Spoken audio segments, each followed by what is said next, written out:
황금률 변호사 사무실의 대표 우리 박지원 변호사를 여러분께 소개해 드립니다.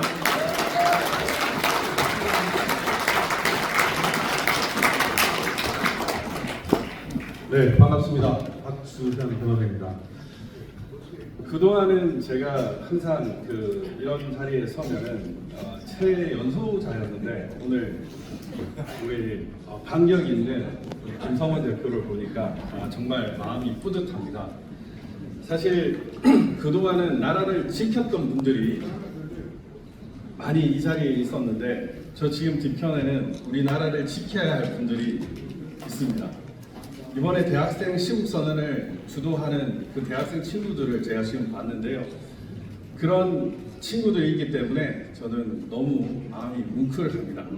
저는 사실 부정선거를 파는 변호사가 아니었고 원래는 대한민국 세무공무를 가장 많이 알고 가상화폐 거래소의 대표의 재산을 제일 먼저 압류한 그런 잘 나가는 변호사였습니다. 그런데 이제는 대한민국 박주현 하면은 부정선거 파는 변호사라고 되어 있는데 저는 이게 우리 민경 위원님처럼 자랑스러운 저의 과거라고 생각하고 현재라고 생각을 합니다. 예, 오늘 지금의 대한민국은 정말 심각한 국민 주권이 유린된 상황에 처했습니다. 여러분, 부정선거가 바로 국가 비상사태입니다. 그리고 바로 내란입니다. 우리의 주권을 유린하는 부정선거가 있었고 수많은 부정선거의 증거들이 쏟아지고 우리들이 목도를 하고 있는데도 불구하고 이를 음모론으로 덮으려는 거대한 악의 세력들이 있습니다. 바로 부정선거 카르텔이 바로 그것입니다. 부정선거는 팩트입니다.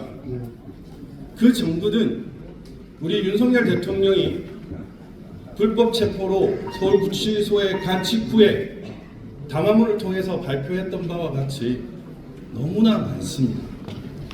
개표장과 재검표장에서 발견된 수많은 가짜 투표지, 인구수보다 많은 투표지, 투표용지 발급수보다 많은 투표지, 투표수, 모든 유권자가 무사인 볼트보다 빨라야 가능한 사전투표 결과, 대수의 법칙을 현저히 위반한 당일 투표와 사전투표의 차이, 이 모든 것이 무엇을 말해주고 있습니까? 형상보험 기능 종이, 숫자를 엉터리로 분류하는 전자개표기, 개표 상황표와 다른 실제 결과, 파쇄기로 갈아버린 우리의 주권 투표지, 수많은 증거들이 있습니다. 중국인 개표 사무원이 있었고 그 중국인 개표 사무원이 왜 있냐고 하니까 중국인들이 더 객관적으로 개표를 본다라는 황당한 선관위 답변도 있었습니다. 이 모든 것이 바로 부정선거의 증거입니다. 감사원에 대한 감사원의 선관위 채용 감사 결과를 보십시오. 지난 10년간 무려 1200건입니다. 만약에 20년, 30년이었다면 선관위의 정원인 3000건보다 더 많을 수도 있습니다. 국정원과 키사가 검증한 그 결과는 어떠했습니까? 투개표 조작이 가능하고 외부방에서 해킹이 가능하고 투표지 위조가 가능했습니다. 그 점수가 31.5점이었습니다. 불과 5%, 선관위가 아마도 가장 자신 있다고 생각한 그 기록들을 보안 점검한 결과가 31.5점이었습니다. 평균 81.9점, 그 109개 중에 가장 꼴찌가 44.6점이었는데 선관위는 자기들이 가장 자랑하는 걸 내놨는데 그게 31.5, 역사상 최악이었습니다. 제가 김기훈 국정원장을 2023년 10월에 만났는데 그때 김기훈 국정원장님께서 이렇게 얘기했습니다. 국가기관이라서 기본을 할 줄 알았는데 이렇게 엉망일 줄은 몰랐다. 비밀번호 1, 2, 3, 4, 5, 이것이 정말 대한민국의 현실입니다. 모든 권력의 창출기관인 선거관리위원회가 이렇게 추잡하고 더럽습니다. 중국과 북한에 의한 심각한 부정선거 문제는 이제 더 이상 의혹이 아닙니다. 이재명은 싱하이민 대사한테 고개를 조아리며 쉬에쉬에 발언을 하고, 문재인은 큰 산 작은 산을 하며 중국의 굴종적인 태도를 보였습니다. 이 국가적인 위기 상황 속에 현재의 우원식 국회의장은 중국에 가서 무슨 논의를 했는지 모르겠어요. 이뿐만이 아닙니다. 2009년 한나라당은 중국 공산당과 MOU를 체결했습니다. 그 이후 스물스물 개입한 친중파들은 국힘당마저도 장악을 했습니다.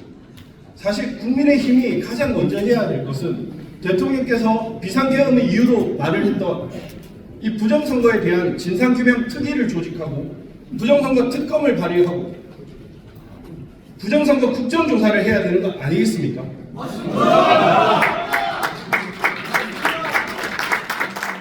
우리는 지금 세계 곳곳에서 중국의 개입을 목격하고 있습니다.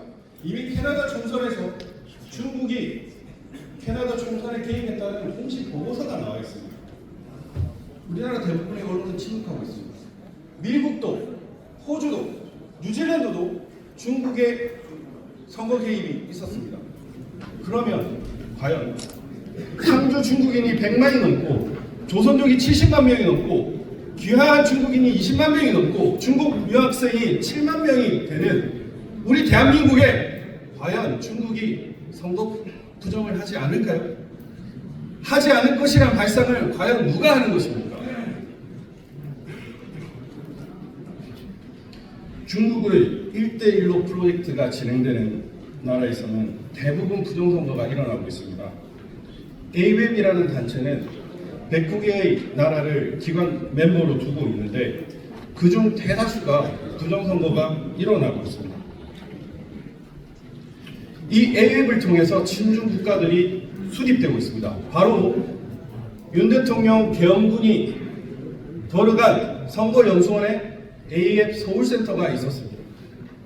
여러분의 나라에서 세계 각국에 부정선거 수출하는 기구가 있다고 하면 여러분 용납할 수 있습니까? 당연히 안 되겠죠. 이런 게 국가 비상사태 아닙니까? 중국인들은 투표지를 접지 않습니다. 빳빳하게 집어넣습니다. 여러분들이 수많은 가짜 투표지들 중에 제일 첫 번째로 꼽는 형상기억종이의 근본 원인, 중국인들은 투표지를 공개된 상태에서 빳빳하게 투표를 합니다. 한국 선관위 비밀번호 12345는 이재명 총선 대선의 공식 구호였을 뿐만 아니라 중국의 민원센터 번호, 중국의 통치 시스템 번호입니다. 중앙정부인 중국과 지방정부인 한국을 이어주는 그 12345, 1산수, 여러분 선관위 비밀번호 윤 대통령이 꼭 집어 12345라고 얘기한 그 번호의 정체가 바로 우리 대한민국을 저 중국의 소국으로 만들려고 하는 그 코드입니다. 여러분 용서할 수 있습니까? 대통령이 부정선거를 언급하고 국방부 장관이 부정선거를 지적을 했지만 이를 음모론으로 매도하는 세력들이 있습니다. 특히 AF 초기 고문단 2014년 고문단에 속했던 언론사들은 이 수많은 객관적인 증거들을 모두 음모론으로 매도하고 있습니다. 박지원, 김무성, 최경환이 고문단에 참여했던 정치인들이었습니다. 이들이 정치권과 언론을 통해 가지고 진실과 정의를 음모론으로 매도하고 있습니다. 대한민국 국민들은 주권이 유린되고 있는데 정치인들과 언론사들은 중공의 기생충이 되어서 살아가고 있는 것입니다. 여러분 이런 상황을 우리가 과연 용납해야 되겠습니까? 이 부정선거 카르텔은 부정선거를 끝까지 덮으려고 하고 있습니다. 심지어 대통령마저 구속시켰습니다. 존경하는 애국시민 여러분, 손바닥으로 하늘을 가리는 시간들이 있었습니다. 황교안, 민경욱 등 많은 분들이 부정선거의 진실을 외쳤지만 그 외침은 묵살되고 외면당했습니다. 그러던 가운데 이제 많은 국민들이 깨어나고 있습니다. 대법원의 증거조사 거부와 수많은 부정선거 증거에 불구하고 기각 판결이 있었지만 그동안 이것이 잘못됐다고 우리가 목 놓아 소리쳤지만 그때는 몰랐다가 대통령이 비상계엄 이후 탄핵 심판에서 부정선거와 관련된 증거 신청과 증거 조사들이 모두 기각되는 것들을 보고 많은 국민들이 깨닫고 있습니다. 이 30대 MZ 세대들이 일어나고 있습니다. 모든 문제의 근본은 부정선거입니다. 가짜 국회가 부정선거로 만들어졌고 그 가짜 국회가 탄핵 소추를 남발하였고 엉터리 법안을 양산하였고 심지어 특활비 등 예산을 막으면서 국가를 마비시켰습니다. 급기야는 대통령마저 탄핵 소추하면서 행정부를 무력화시켰습니다. 여러분, 부정선거는 여러분들이 목도한 바와 같이 어마어마한 범죄이고 대통령이 대통령직을 걸고 감옥에 갈 수밖에 없을 만큼 어마어마한 범죄입니다. 오늘 김영현 전 국방부 장관은 기자회견을 통해 부정선거의 원인과 구조를 폭로하고 자랑스러운 우리 자유 대한민국이 중국과 북한에 넘어갈 수 없다고 선언했습니다. 윤석열 대통령은 부정선거를 이유로 비상계엄을 선포하며 선관위 데이터 조작 가능성과 보안이 부재한 현실 그리고 조사의 불가능함을 대국민 담화문을 통해서 발표했습니다. 불법 체포로 서울구치소에 가면서 국민들에게 부정선거의 증거가 너무 많다면서 정말로 이 디지털 시스템 조작과 가짜 투표지 투입 같은 악질적인 행위에 엉터리 시스템이 가동되고 이런 것들은 단순히 한 정치 세력이 할 수 있는 것이 아니라 어마어마한 국제적 카르텔이 있음을 여러분들에게 알려주고 왔습니다. 탄핵 심판에서 그것을 변호인이 중국이라고 지목을 했습니다. 카카오톡 검열 의혹, 불법 체포와 구속, 지금 우리는 공산주의 체제를 맛보기 하고 있습니다. 대통령이 불법적으로 체포되고 구금당한 상황에서 대통령도 이를 친데 대한민국 국민들은 과연 어떻겠습니까? 도축장으로 끌려가는 개돼지 취급을 받아도 이후로는 아무도 대항할 수 없을 것입니다. 바로 지금 우리가 대항할 수 있을 때 이 부정선거를 규명하고 우리의 주권을 찾아야 되는 것입니다.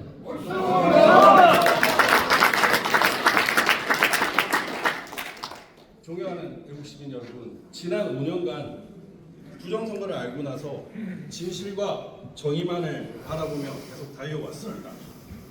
그런 과정에서 묵묵히 응원해 주시는 외국 시민들 그리고 함께 싸워주시는 외국 시민들 덕분에 흔들리지 않았고 싸울 수 있었습니다. 덕분에 미국에서 알아주어서 이렇게 K시팩 대표가 되고 나라라고도 갔다 오고 트럼프 취임식과 무도회까지 다녀오기도 했습니다. 거대한 악과의 싸움에서 항상 홀로 싸운다는 생각은 들지 않았습니다. 항상 누군가와 함께 한다라는 생각으로 싸워왔습니다. 옆에 우리 민경우 의원님이 계셨고 황교안 총리께서 계셨고 그리고 가족이 있었고 친구가 있었고 동료가 있었습니다. 그리고 늘 신이 있다고 생각을 했습니다. 이 거대한 흐름, 이 거대한 전쟁을 신이 함께 한다고 생각을 했습니다. 저는 이 신이 우리 대한민국을 버리지 않을 것이라고 확신합니다. 아멘. 대통령께서는 제가 알기로는 쉽게 이길 수 있는 길을 두고 어려운 영어의 삶을 택하셨습니다. 본인이 구속됨으로써 국민적 대각성을 의도하신 거라 저는 생각을 합니다. 이 국민적 대각성을 통해서 국민이 일어나고 미국이 또 우리를 도와주고 또 신이 우리를 도와줄 것이라고 생각합니다. 트럼프 대통령의 방준설이 있는데 극적 상황, 희극이나 비극 뭐 이런 극적 상황을 좋아하는 우리 트럼프 대통령께서 한국을 방문해서 윤석열 대통령을 만나는 기적이 연출될 수도 있을 거라고 생각을 하고, 이 비상계엄을 통해서 저는 MZ세대가 깨어나고 대한민국이 깨어나는 기적을 보았는데, 대한민국이 다시 깨어나고 제2의 건국을 이끌어내는 기적을 볼 것이라고 확신합니다. 저 혼자가 아니라 여러분들과 함께, 우리 대한민국 국민들과 함께 제2의 건국을 일으킬 수 있다고 생각합니다.